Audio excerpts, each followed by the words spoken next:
For those of you who don't know me, I'm Trisha. I'm Dawn's baby sister, which is how she referred to me my entire life. Even this last year in the hospital, as doctors and nurses filed in and out, she'd stop them from whatever they were doing or explaining and introduce her baby sister. On behalf of my family, I want to thank you all so much for coming here tonight to help us celebrate such a wonderful woman. When I look around the room, it truly blows my mind. I had a speech all prepared, memorized, edited, drafted, redrafted. Last night at midnight, I threw it out. I decided I was going to tell everyone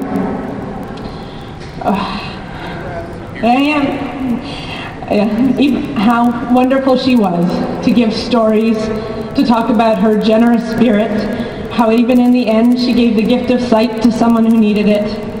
But then I looked out and I thought about it and I realized none of you need to know that. You all know how amazing she was, and that's why you're here. You don't need me to tell you what a wonderful wife she was, first to David, then with John. You need only look at all the pictures on the screens around the room to see how happy they were.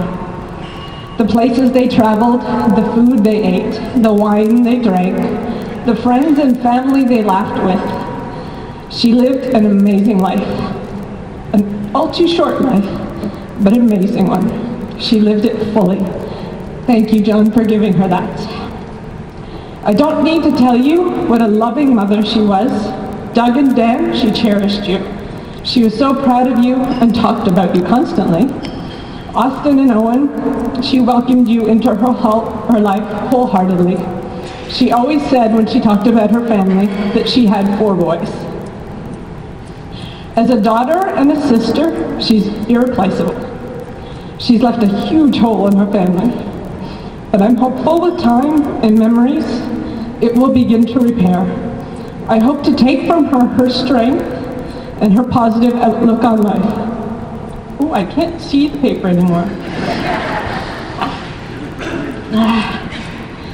I don't need to tell her nieces and nephews what an amazing aunt she was.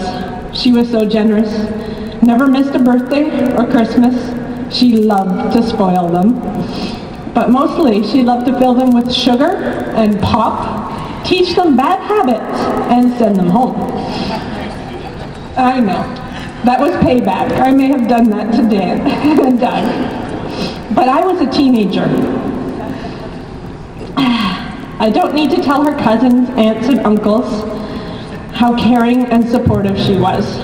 Always the one to call you if you needed someone to talk to share news with, to bounce ideas off of. She loved family gatherings, weddings, birthdays, Christmases, picnics. I finally realized how sick she was this summer when she couldn't make it to a picnic. She was so upset about missing them, and it wasn't the same without her. To all her friends out there, you don't need to be told how great she was. Always the life of the party, the quintessential host. She loved to have lots of friends around her. I've heard stories of her 4-year-old birthday party when guests ages 1 to 12, all playmates, everyone from the neighborhood invited, were there. Then, of course, in Buckingham, there was the gang. Many of you are here tonight, although I don't recognize a lot of you because I was little. But I know you guys had a great time together. I've heard the stories, and some of which I watched from under the pool table. I don't know, you didn't know I was there, did you? Of course, we all know of her love of dancing. Apparently her first report card said that Dawn excelled in creative movement. I know thank you. No, I'm good. There's a lot of teachers out here. They know that creative movement is teacher speak, where she couldn't sit still. She carried that love her entire life, dancing when she was young, always on the dance floor at weddings, then hip-hop and tap lessons in her 40s. Maybe this love was helped by her parents dancing the night before she was born. For the first little while after Dawn died, I had a hard time saying the words out loud. It seemed too harsh, unbearable, and wrong. I would just say that she had passed or she was gone. As I thought about it more, I realized that I had it completely backwards. Dawn did die, but she's not gone. I'm sure many of you have paintings, afghans, pictures she has made. So many of us have jewelry that when we put it on, it makes us think of her. Yes, I heard that. She was so generous. She loved to shop. We all know that. I never had to shop for myself. I'm not exactly sure what I'm going to do now. As a matter of fact, she did a much better job picking out clothes for me than I ever could. I would often tell my friends that I was going to Dawn's closet because I needed something to wear. I'm pretty sure a lot of them still think that's a store.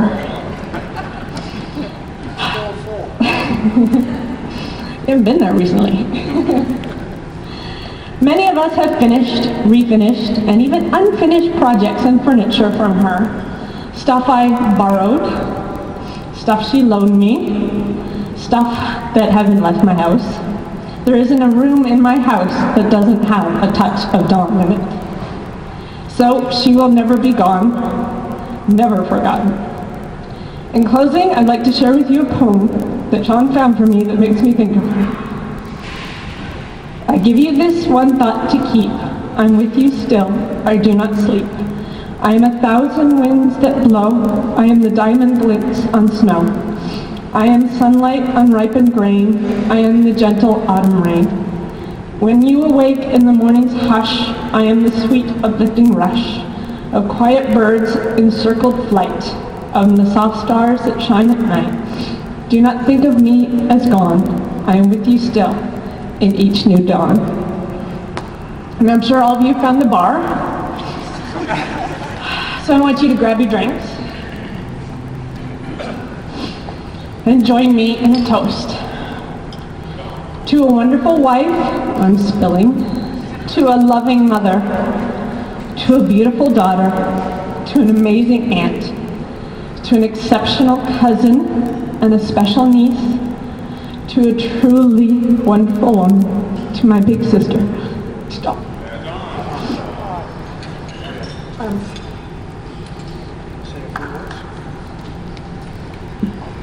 I would just like to tell you, in memory of Dawn, I have wrapped my dreams in a silken cloth and laid them away in a box of gold, wherealong will cling the lips of the moth. I have laid them away. I hide no hate. I do not even feel wrath, who found earth's breath so keen and cold. I have wrapped my dreams in a silken cloth and laid them away in a box of gold. Thank you.